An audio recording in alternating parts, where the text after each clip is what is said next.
Hello and welcome back to another episode. I hope you are doing well. Now, don't come for me because it is actually my favourite time of the year, so I am perpetually in a great mood, which is lucky for you because it is once again time to put a pilot episode on the stand where we will be deconstructing it and determining whether it has ticked all the right boxes and convinced us to watch the entire series.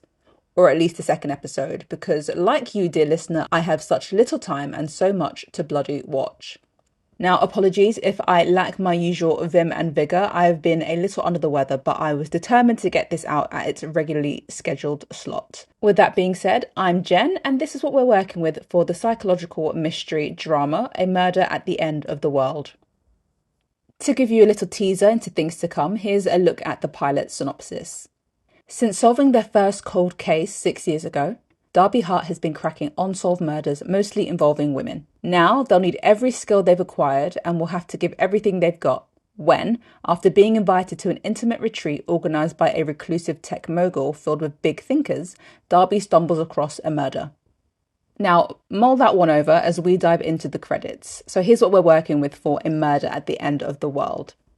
The pilot title is Homme Fatale, and from what I can determine from mostly common sense rather than any understanding of the French language, means fatal man. So who knows, maybe a man will die in this episode. The episode length is 1 hour and 11 minutes, and personally that is 11 minutes, if not 20 minutes too long for an episode length. But that's how things roll these days, so I know I should get used to it, but I pretty much refuse to. But I guess for a pilot episode, I'm more willing to allow it to be longer, as long as the other episodes go back to about a regular 50-ish minutes.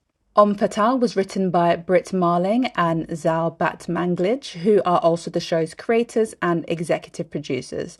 And as a duo, they created the Netflix series The OA, which I have never seen, but I've heard really good things about. And so depending on my verdict with A Murder at the End of the World, I might have to go and give a watch.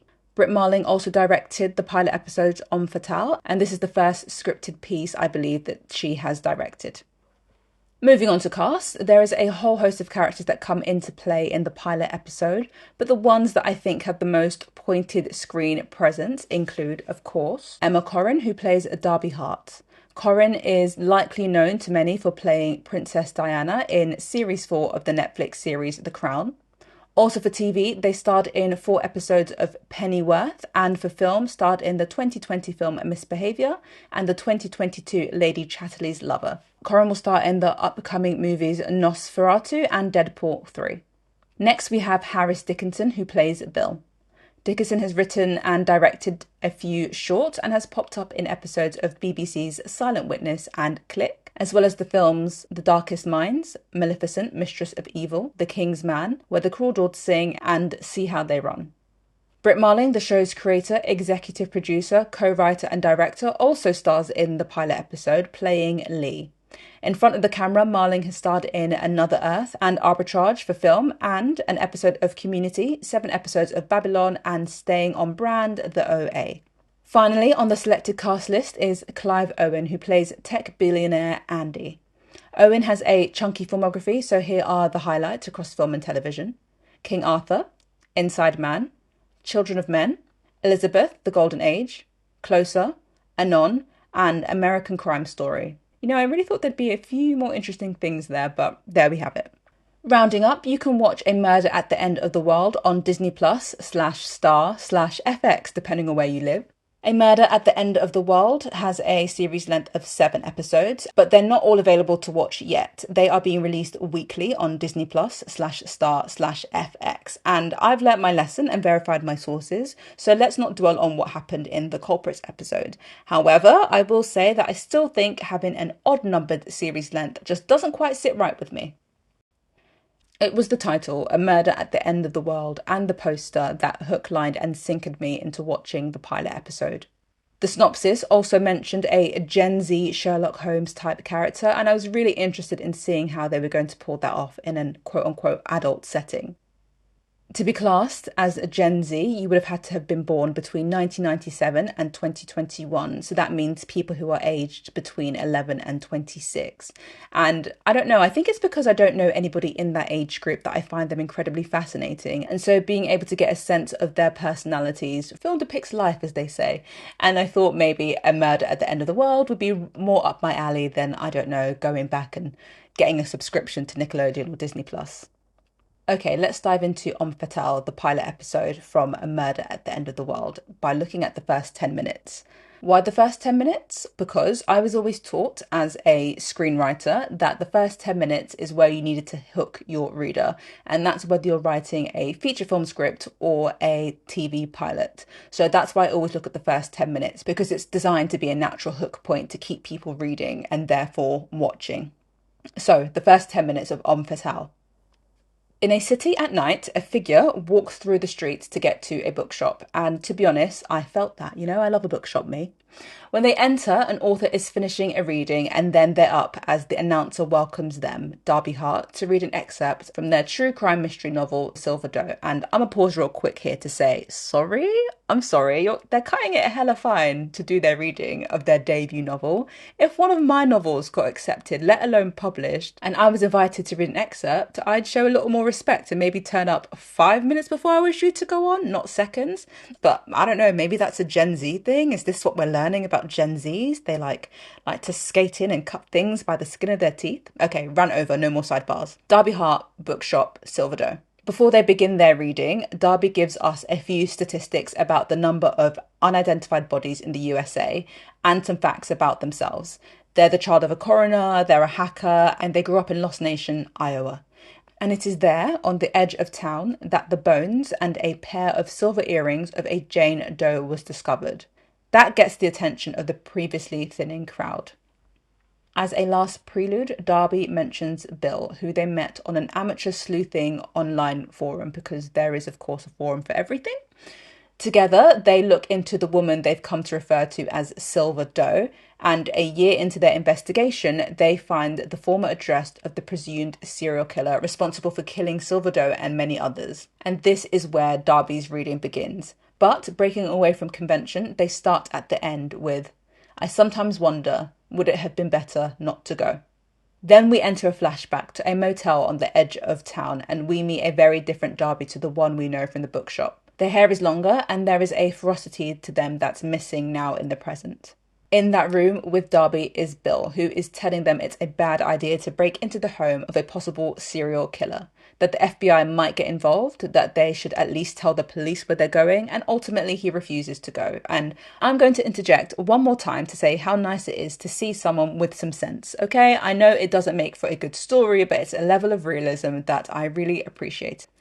But let's face it, this is a drama series and we need to be engaged, and it wouldn't be a story if they sat around the motel and did nothing. So ultimately, Bill and Darcy drive to the home of the presumed serial killer. I always say serial killer like I'm talking about cereal, like they're going to kill the cereal for breakfast. Anyway, Darby, using code that was created by her hacking hero Lee, bypasses the system and gets them into the garage.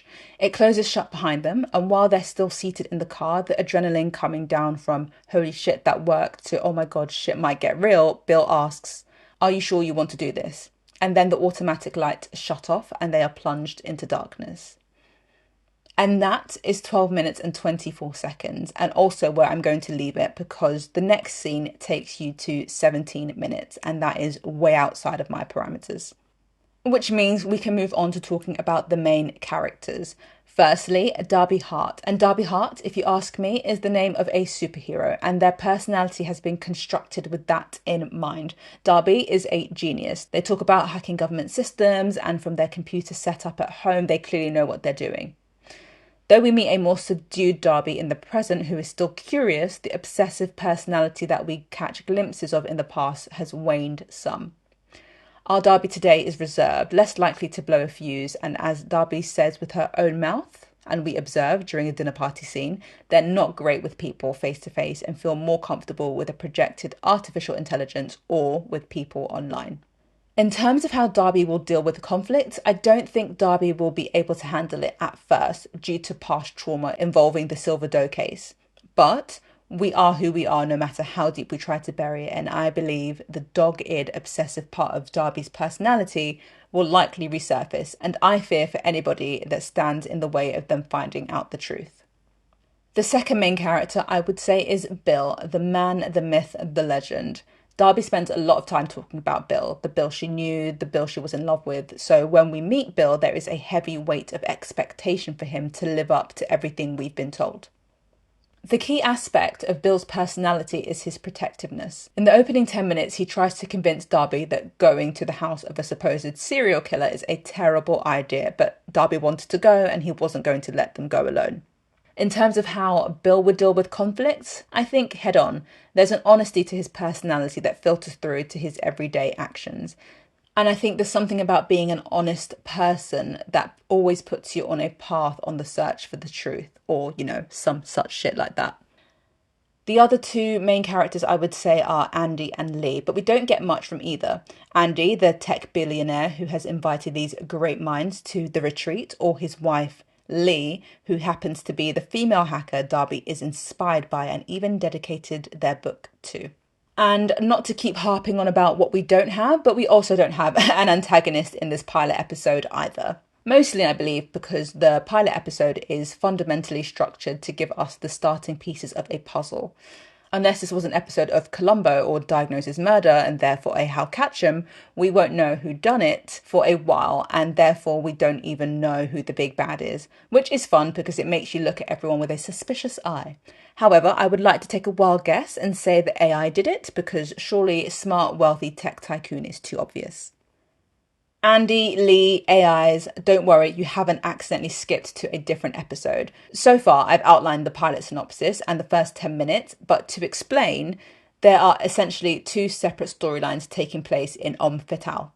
The opening 17 minutes is a backstory to give us a sense of who Darby is and how they got to where they are in the present. And we are drip-fed little bits of information that come from the past that exists in the book that Darby has written, Silver Doe. The present-day mystery is entirely different, though who's to say by the pilot episode alone whether the two will or will not be connected. Fatale and the series as a whole feels purely character-driven, which means everything unfolds in a way that frames Darby in a particular light rather than prioritizing narrative structure. For example, the series could have started with Darby getting their invitation to the retreat, and running simultaneously with that storyline could have been the story of Silver Doe starting at the beginning. But by starting with the end of a story from her past, we understand who Darby is, why they're revered, the juxtaposition of who they were with who they are now, which gives context to why they've been invited to hang out with a bunch of millionaires. What I really liked about Fatale is the element of truth that's woven into it that automatically dunks it into reality. Before reading an excerpt from Silver Doe, Darby Hart explained that there are 40,000 unidentified bodies in the US. Half of those are accidental and the other half are unsolved murders, most of which are women.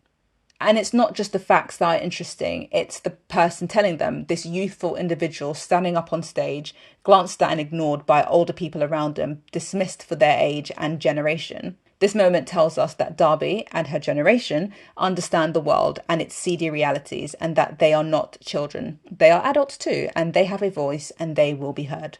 Or maybe I'm reading too much into the Gen Z thing. On the flippity flip side, in terms of what I didn't like, I think this one would just be for nitpicking's sake, and that would be that the opening 17 minutes just took too long. Now, it did make sense because of the present-day bookstore scene and the pilot being an hour and 11 minutes long, but my internal clock is set to go off around the 10-minute mark with the inciting incident or the end of the first act. And so when that doesn't happen, I start getting a bit restless. Finally, the end of episode hook. And this one I'm sure you can guess for yourself. That is if I haven't already said it before or if you haven't surmised from the series name. There has been a murder at the end of the world. The end of the world in this case being Flot in Iceland. It's not quite a locked room murder mystery. It's a closed circle murder. Kind of like Agatha Christie's And Then There Were None. Actually, very similarly to Agatha Christie's And Then There Were None, though I doubt people are going to start being killed off one by one. I don't know, maybe. Anyway, the similarities are the fact that they both take place in an isolated setting and involve a group of strangers. And as I've said that, so does Murder on the Orient Express and Death on the Nile. Though I don't know if the strangers aspect is necessary for something to be classed as a closed circle murder, because if you look at Knives Out and Glass Onion, those are also closed circle murder mysteries, but in that case, all the people there know one another. Okay, I got lost diving into the literary classics for a second there, but yes, end of episode hook, a murder, a time frame, limited suspects, who could the killer be? Zooming out to have a look at the likely serial arc, to get the obvious out of the way, there has been a murder. Who done it and why did it? Next, why was Darby invited to the retreat? Don't get me wrong, they're smart, out here hacking shit at 15 and solving murders at 16 or whatever, but they're in the room with astronauts, world hunger solvers, and business entrepreneurs. So yes, why were they invited and by whom? Finally, I suppose we need the whole story that made Darby who they are, finding Silver Doe's killer and falling in love with Bill. I'm not 100% sure if we'll go back there, but part of me feels like it needs concluding, which is saying something because we started that story at the end. Now there's only one question left. Will I be continuing with a murder at the end of the world? Pause for dramatic effect. Yes, but that's just me. I really enjoy solving a mystery, and this one is already a doozy. Darby is an interesting character, daughter of a coroner, hacking government databases, and a tad socially awkward. How can one resist? And lastly, the non-linear storytelling is trippy AF, but it's different. It makes you work harder and pay more attention. This doesn't feel like a series I can float through or one where I'll be able to guess the ending from a distance, and that's always good for me. However, if you prefer a more procedural murder mystery, if you'd rather your detectives be old, white and British, and if you like your psychological thriller more on the action side, then A Murder at the End of the World may not be the one for you. Finally, I'll be giving Homme Fatale a pilot score of 4 out of 5.